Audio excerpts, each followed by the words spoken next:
Okay, 8th grade U.S. history students, we're going to be doing a big thing today. We're going to be going over your first semester review sheet to prepare you as best we can for your first semester exam, which is going to be 50 points. It's all going to be multiple choice, but this is going to be the biggest project, or not project, but biggest test anyway that you've done so far in this class. So want to make sure that everybody's on the same page. You can feel free to email me if you have questions after I'm done going through this. If you're still not sure of a few things, I'm happy to help you out.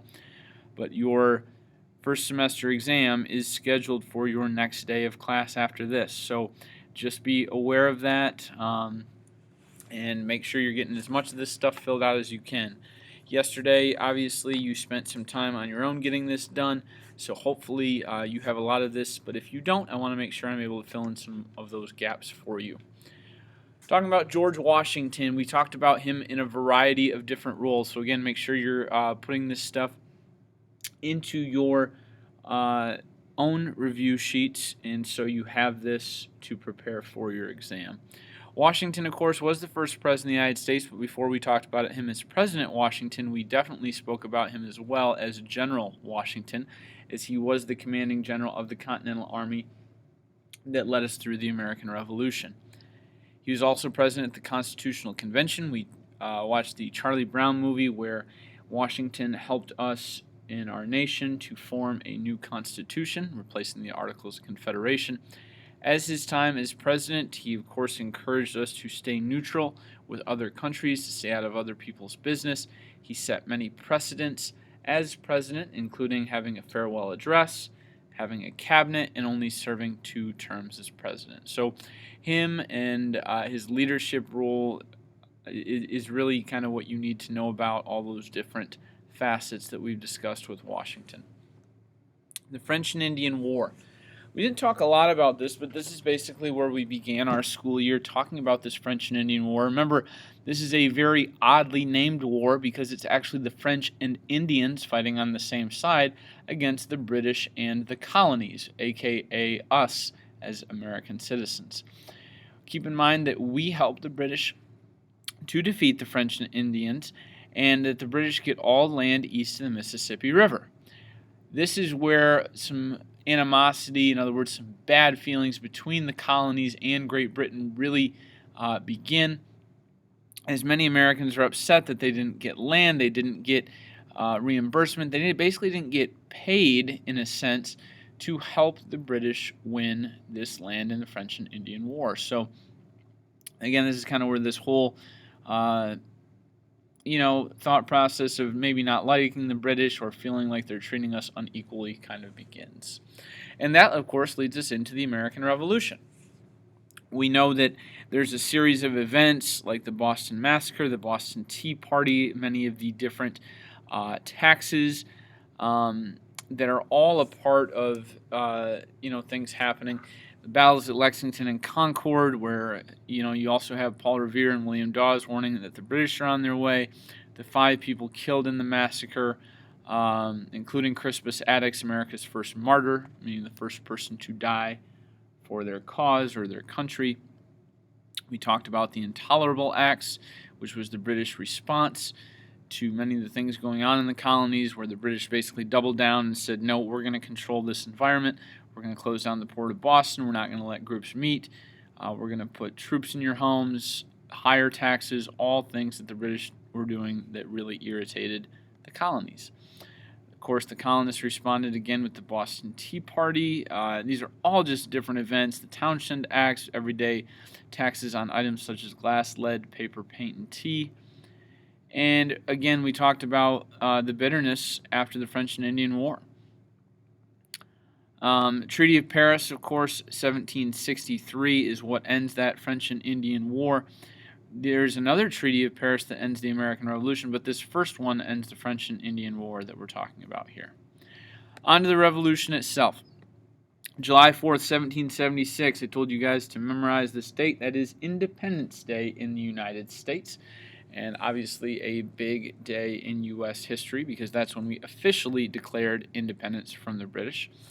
Of course, we did beat Britain in the American Revolution. That's why we became an independent country. Some of the major events we talked about during the Revolution itself, the Battle of Trenton, of course, where you saw Washington's army cross the Delaware River in the movie The Crossing and attack the Hessian German-hired mercenaries, these German-hired soldiers that the British decided to hire to help them. We were able to defeat them at Trenton. That was a big turning point in the war because prior to that, Washington and his men had lost an awful lot of battles. We talked about the final battle of the Revolution at Yorktown and how we were able, with the help of the French, to surround the British and force them to surrender. The Battle of Bunker Hill, of course, was a loss for us, but a huge moral victory because Americans realized how bravely they could fight, and of course they lost there because of the lack of ammunition, but still a valiant effort there. The difficulties of Valley Forge in those conditions, with 25% of the men dying and being low on food and warm clothing and things like that, just really showed what life was like for a colonial soldier and the lack of resources that they really had. The British, of course, were the redcoats or the lobsterbacks. They had many more advantages, more financing, more troops, more equipment, and yet we were still able to beat them with a bunch of Minutemen, a bunch of untrained farm boys who, were basically just fighting for their independence, and, one of the bigger upsets in wars in world history, really. The Articles of Confederation, as we move past the American Revolution, of course, we needed something to govern our country. And so our first governing document was the Articles of Confederation. Now, these were eventually replaced by the Constitution, as the Articles of Confederation didn't really work well. The reason that they failed was mainly because of the national government having not enough power. State governments instead had a lot of power, and so the national government really didn't have any authority with which to rule. This would be like you having more power than your parents, which might seem like a good idea to all of you, but it'd be hard for your parents to get much done if all of you had more power than they did. Shays' Rebellion, another big moment that helped the Articles of Confederation be replaced. Remember, this is where farmers basically had loans out from the government. They were trying to pay them back. The government wouldn't allow it because of the differences in currency. Remember that each state had its own type of money. The United States dollars were not valued because they were not backed up by gold or silver. And as crazy as it sounds, no one wanted U.S. money. They all wanted state or colonial money. And so this forced the federal government to say, well, we really can't throw all these individuals in jail. That makes us look pretty bad. And so Shays' Rebellion forces the government to reconsider the Articles of Confederation and to then draft the Constitution along with the Bill of Rights. This is the document that currently runs our United States. The Bill of Rights, of course, being the first 10 amendments in total. As of 2020, anyway, we have 27 total amendments to the Constitution, but those first 10 are called the Bill of Rights. We talked in particular about some of the amendments. You don't have to memorize all 27 of them or even the first 10, but we talked a lot about the First Amendment having those basic freedoms of speech, freedom of press, freedom of assembly, petition, just those basic freedoms. The Second Amendment, of course, guaranteeing American citizens the right to own and possess firearms, otherwise known as the right to bear arms. The Constitution was written by James Madison, known as the father of the Constitution. It was Jefferson, Thomas Jefferson, who drafted the Declaration of Independence. He was the primary author of that, but it is Madison who writes the majority of the Constitution. The convention itself, you watched in the Charlie Brown movie, where you had individuals meeting in Philadelphia, Independence Hall. George Washington, of course, presided over that meeting. Some of the bigger topics of this constitutional convention were the Three-Fifths Compromise, where the founders of our government were trying to decide, specifically for purposes of population and the House of Representatives, how many slaves should be counted. Should they even count as part of the population, or should they not? Based on, beliefs in the late 1700s. And The framers of the Constitution decided on the fraction of 3/5. So basically, 3 out of every 5 slaves was going to be counted as part of the population. It sounds crazy in today's world, but it just shows the racism that the United States had back in the late 1700s. And then the last one there, the Great or Connecticut Compromise. This is, of course, where you had the compromise between small states and big states in terms of who was going to have power in the government. The New Jersey plan, of course, wanted representation to be based on equality. In other words, every state should get the same amount of representatives. The Virginia plan was a plan for bigger states, saying that the bigger your state, the more population, the more representation you should have in Congress. And so we combined these New Jersey and Virginia plans into the Connecticut or the Great Compromise, and we create what we have today, which is a 2-house national legislature. Our United States Senate is for small states. Remember, each state has 2 senators, no matter how big or small. And then the Virginia plan for larger states has become our House of Representatives. Remember those 435 members? And however many your state has is based on population. So the more you have, like California, the more House members you have, the fewer you have, population that is, the fewer members of the House of Representatives. We then move on to Jefferson's presidency and what he is able to do. One of the biggest things, of course, is the Louisiana Purchase. This is where the United States gains this territory from France for $15 million. This is an incredible deal that Jefferson and his administration got done, and it literally doubles the size of the United States. So I think that's a huge part of this to understand. Napoleon, the dictator of France, decides to sell us this territory because he wants money to finance his wars, specifically with the British. So not only does this double our nation in size, it helps to open up the western part of what is now the United States. And what's interesting is we really only wanted to buy the city of New Orleans, yet we got a great offer from the French and we decided to take it. The War of 1812, one of the last things we talked about prior to this first semester exam. We have the United States against Great Britain. Remember, nobody wins, nobody loses this war. It basically ends in a tie because no land is exchanged for either side. The reason this war happens is because of the impressment of U.S. Sailors and ships. Basically, we were being bullied by the British. We had cargo, meaning the things that are on the ship being stolen. We had our ships being stolen. We had our sailors being kidnapped, and so this, of course, had a really negative impact on the U.S. economy because we couldn't trade goods, and it really angered us in regard to what the British were doing. We, of course, had a couple of major events during this war, including the bombardment of Fort McHenry, where the British were attacking Baltimore, trying to gain access to that city. Francis Scott Key, of course, was on board one of the ships and writing a poem about what he noticed, and that poem, of course, became known as the Star-Spangled Banner. Because the bombs bursting in air, the rockets' red glare, it gave proof through the night that the American flag was still there. Another big event of the War of 1812 was the burning of the White House and the Capitol building by the British. Although they don't completely burn down, the British were able to capture the city and forced President Madison and Congress to evacuate.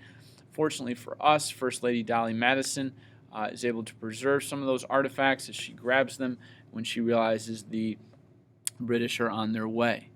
Again, like I mentioned, James Madison was president during this war. It's often called Mr. Madison's War.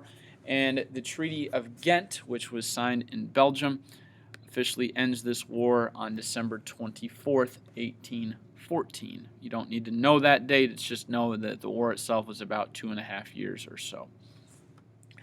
One of the craziest parts of the war is the Battle of New Orleans, which was fought 2 weeks. It started, of course, the day before the peace treaty was signed, but it continued 2 weeks after because no one knew that the war was over, in New Orleans, that is, anyway. It takes a long time, of course, for word to travel back in the 1700s, or in this case, the early 1800s, and so we really saw, this battle continue on.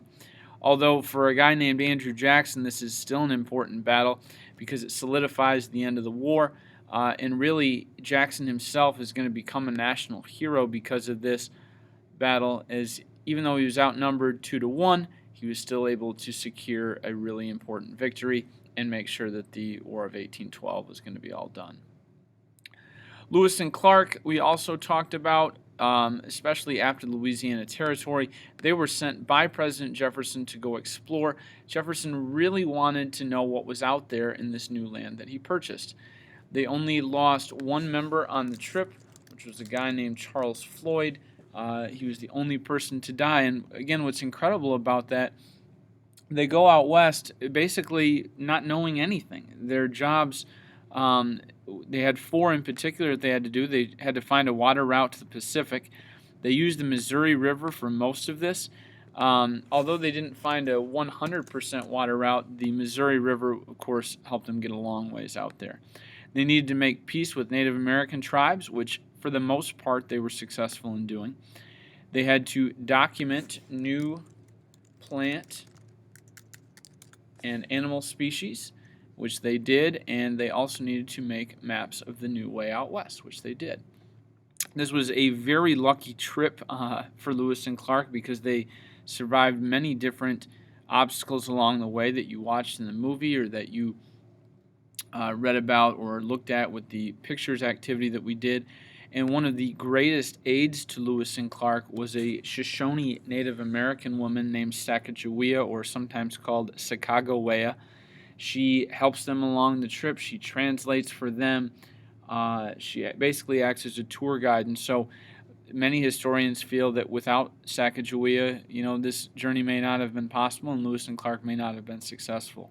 So definitely a huge part of what Lewis and Clark did on their expedition was Sacagawea. The 3 branches of government, we talked a lot about these during our study of the Constitution as well.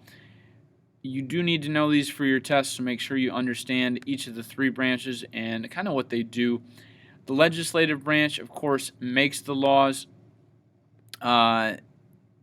We have, of course, as part of that, the House and the Senate. Of course, the House based on population, the Senate based on equality.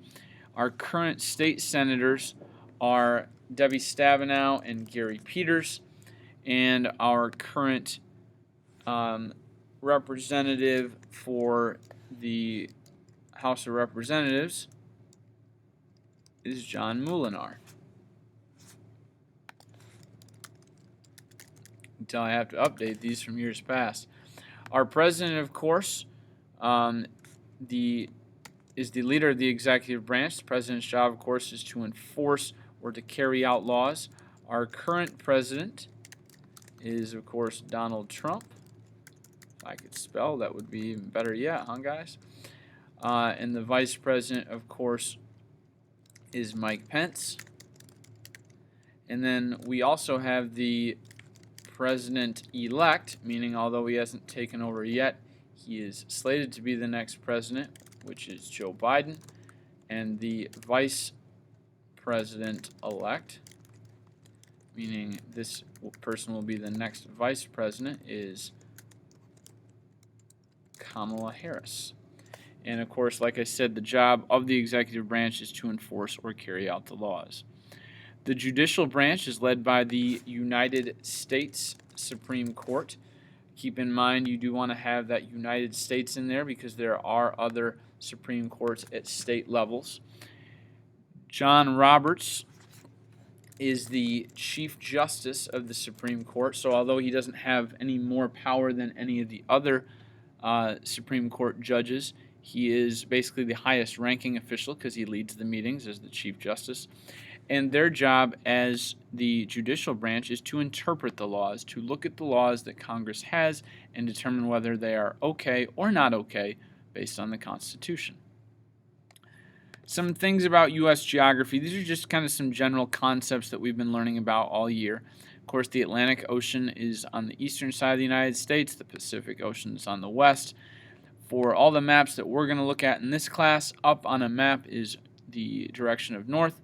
The Mississippi River, of course, is the longest river in the United States. Missouri is going to be the second longest. Rocky Mountains and Appalachian Mountains. Rockies, of course, are the biggest mountain range found in the western part, and then the Appalachian, the second largest in the eastern part of the United States. Declaration of Independence, July 4th, 1776, again, is the date that this is signed. You have John Hancock with the large signature on this declaration to basically show King George, come on after me. I don't care. I want you to know how much I disapprove of you and the British. Thomas Jefferson, of course, the majority writer of that, and this officially declares our nation's independence. And on to our very last one here, guys. I appreciate you all sticking with me through this. Again, this is going to help you a ton as you prepare for your exam. Federalists and Democratic Republicans. Democratic Republicans, of course, were led by Thomas Jefferson. These are two early political parties in the United States, both the Federalists and Democratic Republicans. So Jefferson was a Democratic Republican. He believed in a weak national government, so basically states having more power, and he believed more in farming and small communities as a way to make the economy grow. On the other side of the coin, Federalists, such as Alexander Hamilton, believed in a strong national government where state governments did not have nearly as much power. And then he also believed in big cities, industry, manufacturing as being the number one good thing for the United States economy. Judicial review, of course, we talked about the Supreme Court case of Marbury versus Madison. That is where the Supreme Court can either declare something constitutional or unconstitutional, and that process is known as judicial review. One other thing I may ask you on the test is to put in order some different events in United States history. And so here are some different events. I've got 1, 2, 3, 4, 5 of them listed, and right here is the correct chronological order. When you're going to do this on your test, and again, I anticipate this will be on there, really just sort through in your mind what is the sequence that we learned about things in this class, because I have taught you things in chronological order, meaning what happened first, second, and so on. So for the United States, the French and Indian War, of course, we talked about. That's what kind of started some of the problems with the British. That eventually was one of the reasons that led to the Revolution. After the Revolution was done, we needed a new government, so we started the Articles of Confederation, and when those didn't work, we had the Constitution. Once our government was put in place, we began expanding the country as Thomas Jefferson purchased the Louisiana Territory, and then, of course, we did have to fight a second war with the British in the War of 1812. If you all have any questions on your Unit 6, not Unit 6, on your first semester review sheet, please let me know. I am more than happy to help you, and I want everyone as prepared as they can be for the next day of class where you're going to have your first semester exam. Good luck studying, guys. Review this sheet. Review it with a friend. Review it with a parent. Look it over a few different times. This definitely is your best asset in preparing for your exam. Have a great day. See ya.